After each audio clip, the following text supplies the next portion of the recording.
Hello to another garden update.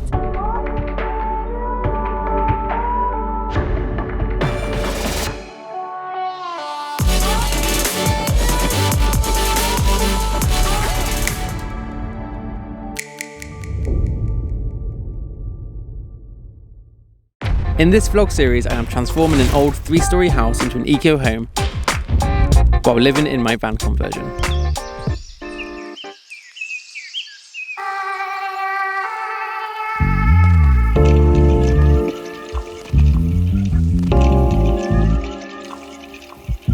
Currently, we're just basically rendering up this wall. What I'm going to do, I'm going to put a false beam here, so it looks like there's a wooden beam and it'll fit with everything else in the house. But obviously behind it's iron beam, so it's just going to be an aesthetic beam.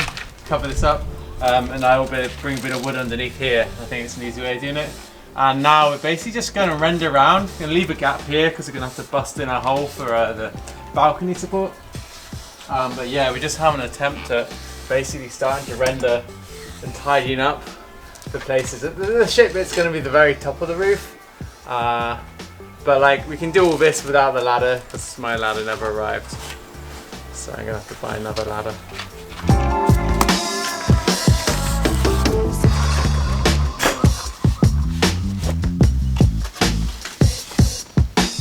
Now I'm also repairing the bits on my fire where I had a leak. So I think when I soldered this joint I cooked out my PTFE stuff.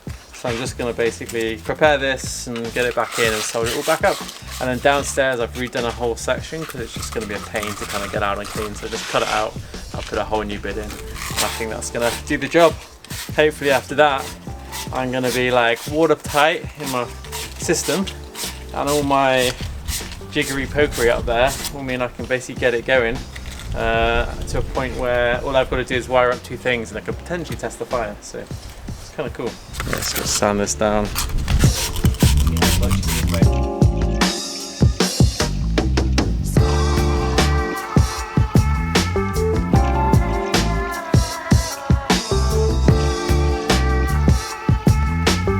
it's great now.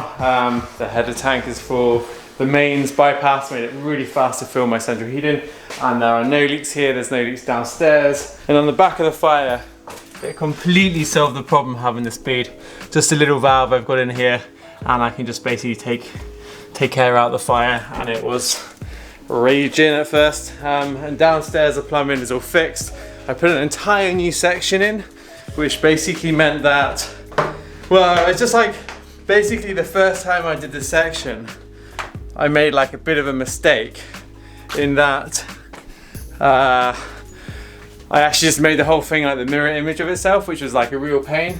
So basically what I've done, I just replaced this entire little bit here, like the whole corner section. I just cut it, put a whole new sort of like funny shaped section in, soldered it up with my new, much better soldering systems, and now we have a very leak-proof and non-drippy central heating system, which is great. It's the first thing in the house that like really didn't go that well, like didn't go like basically perfectly the first time, or like just good enough the first time.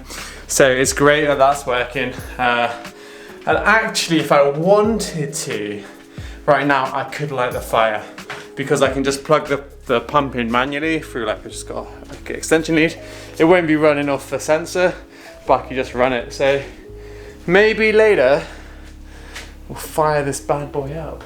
It's really cool. It's great to have that finished. It was a bit stressful and annoying, so I couldn't quite work out exactly what the problem was, but it seems like it's good now, and that's great. Finally, I can test my fire. I've got some wood, and you might ask, why did I buy like quite a fancy fire torch? It's because I can always use it in the future. Now what I've done, I've just plugged in the circulating pump, because that means that it's basically running whatever. So I'm not testing the sensor. It's pretty bug, I don't think. So I know my circulating pump's running. I can hear the water going around. So I'm just going to use this blowtorch, light it up, and I'll be able to see whether heat starts going to my radiators, which is obviously like quite a big deal for having a fire. That's pretty much why I've got it.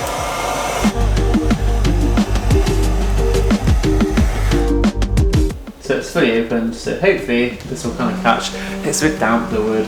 It's not the ideal stuff to put in the fire, but it's all I got on a very, very rainy day here. This is very cool. It feels like home now. Why are you so dusty? Because I'm helping Nate to build a house.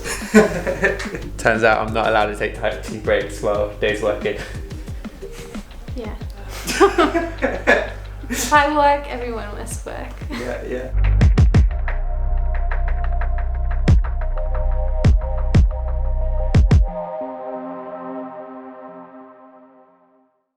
I've just been running around, diving around the radiators, and all the radiators in the house are now toasty warm.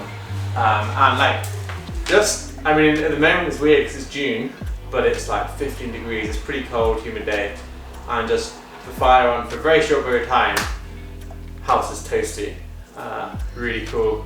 I think, I mean, the idea of the systems that I've put in is that the solar will do maybe 10 months of the year or whatever, just like try and use the solar to heat the house, and then when it's like solar's not cutting it, it's too cold, then you can put on the fire. And I think this is going to be really effective, and it's going to work just amazingly well because the amount of insulation we have, the system I put in, is just really excited to have it basically running properly. It's so amazing. And after all of that like effort and stress with this kind of copper pipe tubing, after I tried it, tested it all day, no leaks, and finally like this chimney, it's been in for quite a long time, the whole chimney stack. So it's really amazing to actually just be able to just put it to use. And it's so cool that it's on a day which is actually cold. Like it's actually a cold day. I'll just show you outside right now.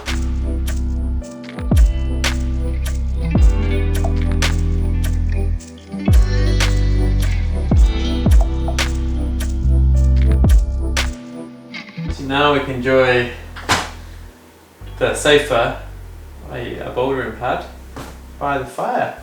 Now you have two fully functional systems, the fire, central heating, and the aircon. So warm, yeah! I don't know if we need furniture. Maybe we are quite good with boulder pads.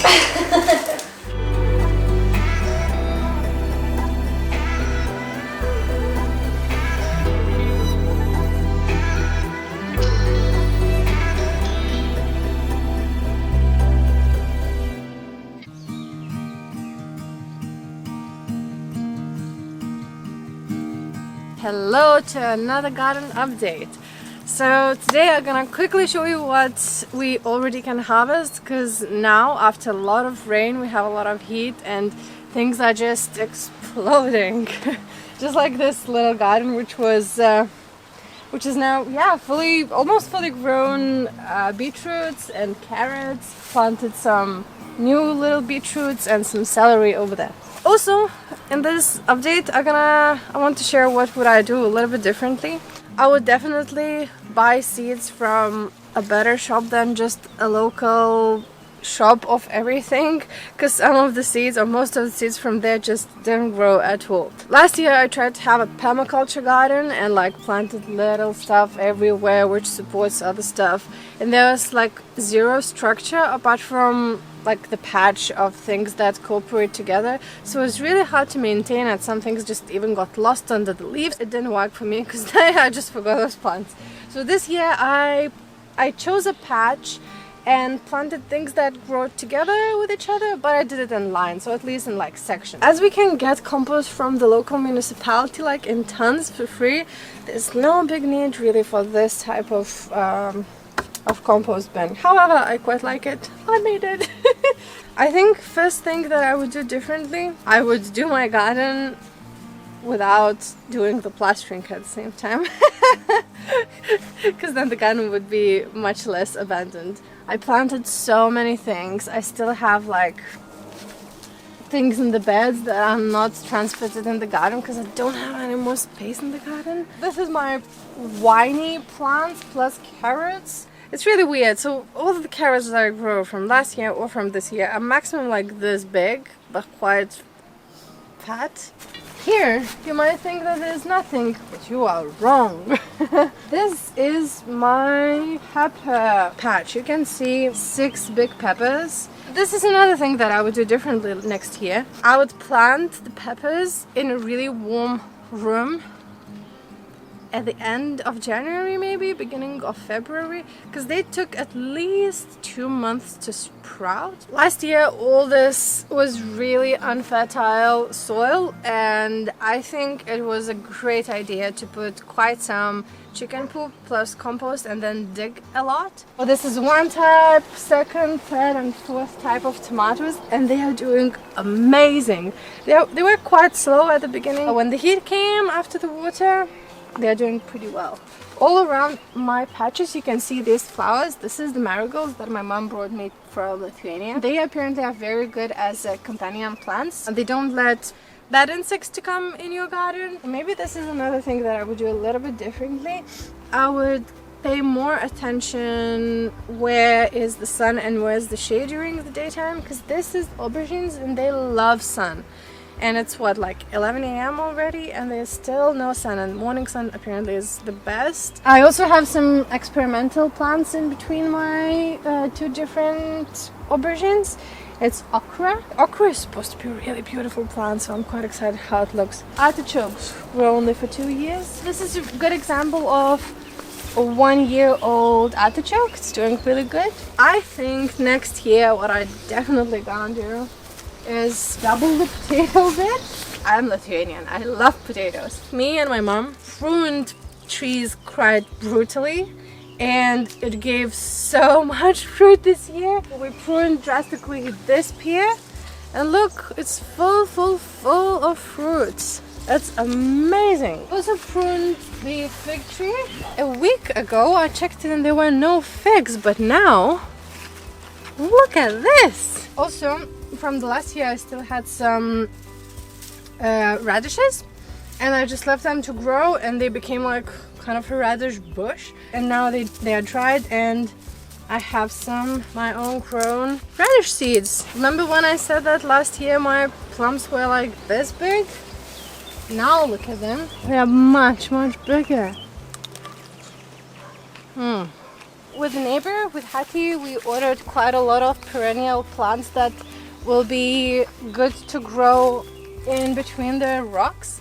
We still didn't plant them in the beds, but this is the plan for the next year maybe. The beans are growing super good. Last year I had a lot of green beans, and it's so hard to find them in between the green leaves. This year I have the purple ones and the red ones, and it's like a game changer. You just come and it's obvious where they are, you pick them. Also, thanks for you commenters. I got an advice to do this. I think it really works, because once I did this, the red beans started to produce more beans. Look at these lettuce. They're doing so good, and like the radish, everything is growing here amazingly. I was really proud having this tiny Lithuanian cucumber, but all of them for some reasons are bitter. Again, any advices? Why are they bitter? This is not bitter. This is really nice. But the small ones are really bitter, and I don't know why. This year I always also try to think what I like more, and therefore plant these things more. So I have a lot of broccoli, which I love, and I learned how to cook kale. Last year there was an accidental pumpkin growing around here. It was just a beautiful plant, but it was quite hardly to control it. So this year I put the big rocks and kind of made a place for it. There are a bunch of things that I did differently than last year, and it worked. There are still a lot of things that I need to learn, and thanks for like all the people that are coming here, or even like people who are commenting. I learn more and more. But I think the main thing is to just not be obsessed with trying to control the nature. If you have other things to do, just do the other things and let the nature do its like chaos. For me, the lesson is to just adapt and don't be stressed when things don't go as I wanted, because this is how the life goes, and this is how the garden goes.